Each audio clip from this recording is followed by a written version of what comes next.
दोस्तों, आदतें अच्छी या बुरी होती है। अच्छी आदतों से हम जीवन में वो सब पा सकते हैं जिनकी हम इच्छा रखते हैं। दूसरी तरफ बुरी आदतें हमसे सब कुछ छीनने की शक्ति रखती है। आदतें हजारों तरह की होती है, लेकिन अगर हम किसी भी आदत को जरूरत से ज्यादा दोहराते हैं तो वह बुरी आदत बन जाती है। जैसे खाना खाना कोई बुरी आदत नहीं है, लेकिन ज्यादा खाना या खाते ही रहना एक बुरी आदत है। बोलना कोई बुरी आदत नहीं है, मगर ज्यादा या बेवजह बोलना एक काफी बुरी आदत है। चलो इसे आज हम एक कहानी से जानेंगे कि इस आदत से होने वाले नुकसान और इससे छुटकारा पाने के तरीके। एक आश्रम के सभी बच्चे जब दूसरे कामों में लगे रहते थे तो एक बच्चा कोने में बैठा चुपचाप अपने आप में खोया रहता था। वह अक्सर किसी से ज्यादा बात नहीं करता था। आश्रम की सभी जिम्मेदारियां पूरी करने के बाद जहां सभी बच्चे पूरे दिन की घटनाओं की चर्चा करने में लगे रहते थे, वहीं पर वह शांत रहने वाला बच्चा एक बरगद के पेड़ के नीचे बैठकर ध्यान करने लगता था। सभी बच्चों को आश्चर्य होता था क्योंकि उसका कोई दोस्त नहीं था। वह अक्सर आश्रम में अकेला ही घूमता रहता था। यह देखकर उसके गुरु को बड़ी प्रसन्नता होती थी। उन्हें लगता था कि कोई तो है आश्रम में जो मौन यानी चुप रहने की ताकत को समझता है, उसके महत्व को समझता है।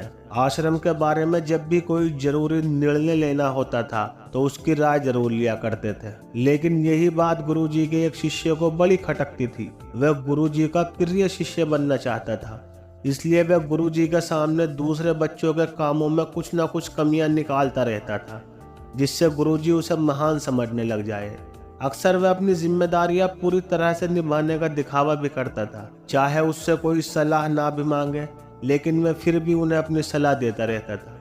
वह बहुत वाचाल शिष्य था और आश्रम के दूसरे बच्चों में बहुत प्रसिद्ध भी था, क्योंकि वो सबसे हंसी मजाक करता रहता था, उनसे दिन भर बातें करता रहता था, इसलिए उसकी सबसे दोस्ती हो गई थी। लेकिन जब आश्रम के गुरु उसकी राय न लेकर उस दूसरे बच्चे की राय लेते थे तो यह बात उसे बड़ी खटकती थी। उसे ये लगता था कि वह दूसरे बच्चे से ज्यादा बुद्धिमान है, लेकिन गुरुजी फिर भी उसकी तरफदारी करते हैं। ऐसा नहीं था कि गुरुजी को वाचाल शिष्य के स्वभाव के बारे में पता नहीं था, लेकिन गुरुजी उसे अपने तरीके से सीख देना चाहते थे, ताकि उसकी ज्यादा बोलने की आदत, दिखावा करने की आदत, दूसरों में कमियां निकालने की आदत हमेशा हमेशा के लिए खत्म हो जाए। वह मौन रहकर ज्ञान की गहराइयों को छू पाए। असल में हर सच्चे गुरु की यही इच्छा होती है कि वह किसी तरीके से उस वाचाल शिष्य को एहसास कराना चाहते थे कि चुप रहने से ही उस असीम सत्य को जाना जा सकता है। उस विराट का एहसास चुप होकर ही किया जा सकता है। एक दिन गुरुजी को एक तरीका सूझा। उन्होंने आश्रम के सभी बच्चों को अपने पास बुलाया और कहा कि तुम सभी को दो दो हिस्सों में बांटकर अलग अलग गांव में भिक्षा मांगने के लिए भेज रहा हूँ, और जो भी दो बच्चे सबसे ज्यादा भिक्षा मांग कर लाएंगे उन दोनों को आश्रम की सभी जिम्मेदारी निभाने का मौका दिया जाएगा। अपनी बात जारी रखते हुए गुरुजी ने बताया कि भिक्षा मांगने से हमारा अहंकार खत्म होता है, इसलिए हर शिष्य अपने पूरे मन से भिक्षा मांगे। कोई भी इस काम को हल्के में न ले, वरना तो वो अपने जीवन का बहुत बड़ा ज्ञान खो देंगे। आश्रम के गुरुजी ने जानबूझकर वाचाल शिष्य और चुप रहने वाले शिष्य की जोड़ी बना दी। वाचाल शिष्य के मन में सिर्फ एक ही बात चल रही थी कि इस बार उसे मौका मिला है। इस बार वो गुरुजी को दिखा देगा कि वो चुप रहने वाले शिष्य से कितना ज्यादा प्रतिभावान है। दोनों शिष्यों ने आपस में अपनी सहमति से निर्णय लिया कि दोनों गांव के अलग अलग कोने से भिक्षा मांगना शुरू करेंगे, ताकि भिक्षा मांगने का काम जल्दी खत्म किया जा सके। चुप रहने वाला शिष्य हर द्वार पर जाकर अपने हाथ जोड़कर अपनी भिक्षा का पात्र उनके सामने कर देता। उसके चेहरे पर एक सादगी और उसकी आंखों में एक एकांत होता था, जिससे भिक्षा देने वाले उसे भिक्षा देकर अपने आप को अनुग्रहित समझते थे। वहीं पर दूसरा वाचाल शिष्य हर द्वार पर जाकर उनको कुछ न कुछ ज्ञान देने लगता था, जिससे ज्यादातर लोग उसे बिना भिक्षा दिए ही लौटा देते थे। पूरे गांव में भिक्षा मांगकर जब दोनों गांव के बीच में मिले तो वाचाल शिष्य ने देखा कि चुप रहने वाले शिष्य के पास तो उससे दोगुनी भिक्षा। ये देखकर उसे मन ही मन बहुत ठेस पहुंची। लेकिन जब वे दोनों भिक्षा का सामान लेकर आश्रम की तरफ जा रहे थे तब वाचाल शिष्य को एक चालाकी सूझी। उसने चुप रहने वाले शिष्य से कहा कि हमें अपनी भिक्षा एक ही थैली में डाल लेनी चाहिए, गुरुजी ने हम दोनों को एक साथ भिक्षा लाने के लिए कहा था। चुप रहने वाले शिष्य ने बिना कुछ बोले अपनी सारी भिक्षा उसकी थैली में डाल दी। वाचाल शिष्य मन ही मन बहुत खुश हो रहा था कि अब गुरुजी को यह पता नहीं चलेगा कि ज्यादा भिक्षा हम में से किसने मांगी। उसे लग रहा था कि गुरुजी मुझे इससे कम प्रतिभावान समझेंगे, इसलिए उसने यह तरकीब लगाई। सभी शिष्यों का आने के बाद संध्या के समय जब सभी की भिक्षा ली गई तो इन दोनों शिष्यों की भिक्षा सबसे ज्यादा निकली। गुरुजी ने इन दोनों का अभिवादन करते हुए आश्रम के सभी बच्चों के सामने उनकी पीठ थपथपाते हुए उन्हें मुबारकबाद दी और कहा, मैं आश्रम का कार्यभार तुम दोनों को नहीं सौंप सकता, इससे आपसी मतभेद होने का खतरा रहता है, इसलिए तुम दोनों में से जो ज्यादा भिक्षा लेकर आया है आश्रम की जिम्मेदारी उसे ही सौंपी जाएगी। जब उन्होंने उनसे पूछा कि तुम में से ज्यादा भिक्षा कौन मांग कर लाया था तो वाचाल शिष्य ने कहा कि गुरुजी, मैं इससे ज्यादा भिक्षा मांग कर लाया था, लेकिन मुझसे गलती हो गई कि मैंने वे दोनों भिक्षा एक ही थैली में डाल ली। मुझे नहीं पता था कि आप ऐसा निर्णय लेने वाले हैं, वरना तो मैं अपनी भिक्षा का थैला अलग ही रखता। इस पर गुरुजी ने चुप रहने वाले शिष्य से पूछा कि तुम क्या इसकी बात से सहमत हो? तुम इससे कम भिक्षा मांग कर लेकर आए थे। ये सुनकर चुप रहने वाला शिष्य ने कहा कि गुरुजी, मेरे पास कोई ऐसा संसाधन नहीं है जिससे मैं ये साबित कर पाऊं कि मैं इससे ज्यादा भिक्षा लेकर आया था। असल में ये उल्टा बोल रहा है, दोगुनी भिक्षा मैं लेकर आया था, ये मुझसे आधी भिक्षा लेकर आया था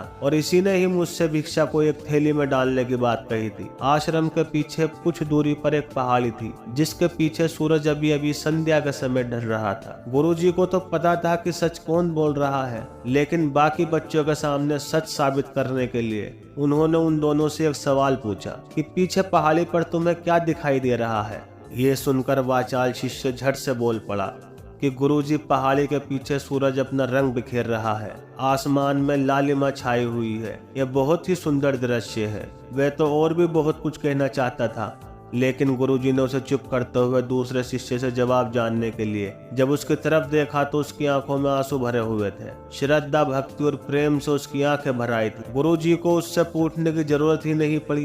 गुरुजी ने सभी बच्चों को संबोधित करते हुए कहा कि मैंने सवाल किया था कि पहाड़ी के पीछे तुम्हें क्या दिखाई दे रहा है। ज्यादातर लोगों को यही दिखाई देगा कि एक बहुत सुंदर दृश्य है, लेकिन मजे की बात यह है कि सुंदर दृश्य बोलकर नहीं बताया जा सकता, उसे महसूस किया जा सकता है और सामने वाला उस सुंदरता को अपनी आंखों में देख पाता है। चुप रहने वाले शिष्य की तरफ इशारा करते हुए गुरुजी ने कहा कि असल में सुंदरता इसी बच्चे ने देखी है, दूसरे बच्चे ने तो सिर्फ सुंदरता की व्याख्या की है, लेकिन इसने वास्तविकता में उस सुंदरता को महसूस किया है। अपने आप को ऊंचा दिखाने की सभी कोशिशें नाकाम होता देख वाचाल शिष्य वहीं पर फूट फूट कर रोने लगा। उसको चुप करते हुए गुरुजी ने कहा कि बेटा, मुझे पहले से पता था कि तुम झूठ बोल रहे हो, लेकिन मैं तुम्हें उस झूठ का एहसास कराना चाहता था। सभी बच्चों को संबोधित करते हुए गुरुजी ने बताया कि शब्द जाल की तरह होते हैं। हमारे ज्यादा बोलने की वजह से बहुत सारी समस्याएं पैदा होती है। जब कोई आदमी एक बात को बढ़ा चढ़ा कर बोल देता है तो उसे सिद्ध करने के लिए वो शब्दों के जाल में फंसता चला जाता है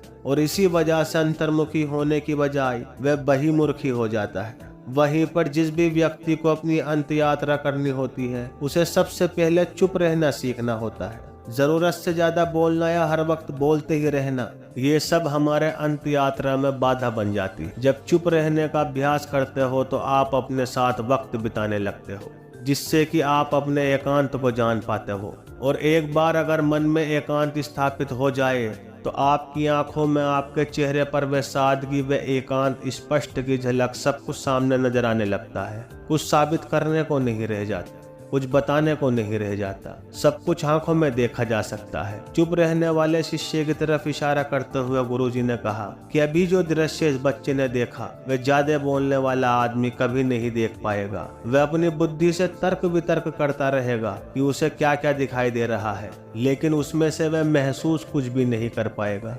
उसे दिखाई दे जाएंगे पहाड़, सूरज या फिर उनकी लालिमा, लेकिन उस सुंदरता को, उस विराट को, उस अद्वैत को वह कभी भी नहीं देख पाएगा। अगर चुप रहने की कला सीखनी है तो तुम्हें सबसे पहले एक बात ध्यान रखनी हो कि तुम्हें किसी को भी प्रभावित करने की कोशिश नहीं करनी है। ज्यादातर लोग इसी वजह से ज्यादा बोलते हैं क्योंकि वो दूसरों को प्रभावित करना चाहते हैं, अपने आप को साबित करना चाहते हैं, और उस साबित करने के चक्कर में वे शब्दों के जाल में फंसते चले जाते हैं और धीरे धीरे वही उनकी आदत बन जाती है। अगर कोई व्यक्ति दूसरों को प्रभावित करना चाहता है तो कितने लोगों को प्रभावित कर पाएगा? उसकी ये भूख बढ़ती ही जाएगी और वह संसार में सभी को कभी भी प्रभावित नहीं कर पाएगा।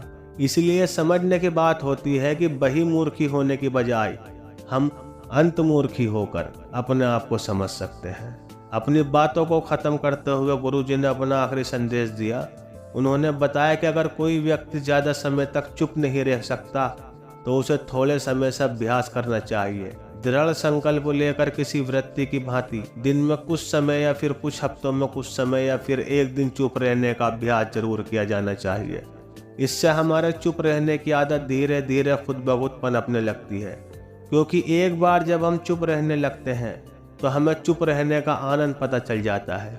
उसके बाद हमें प्रयास नहीं करना पड़ता, बल्कि हमारा मन आनंद की तरफ अपने आप बढ़ता चला जाता है। चुप रहने की कला सीखने के बाद आपकी बुद्धिमानी और आपकी स्पष्टता दोनों में बहुत ज्यादा फायदा होगा।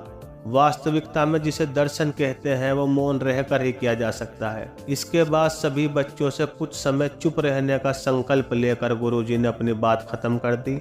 दोस्तों, कैसी लगी ये कहानी हमें कमेंट सेक्शन में जरूर बताना, और अच्छी लगी हो तो इस चैनल को सब्सक्राइब जरूर कर लेना।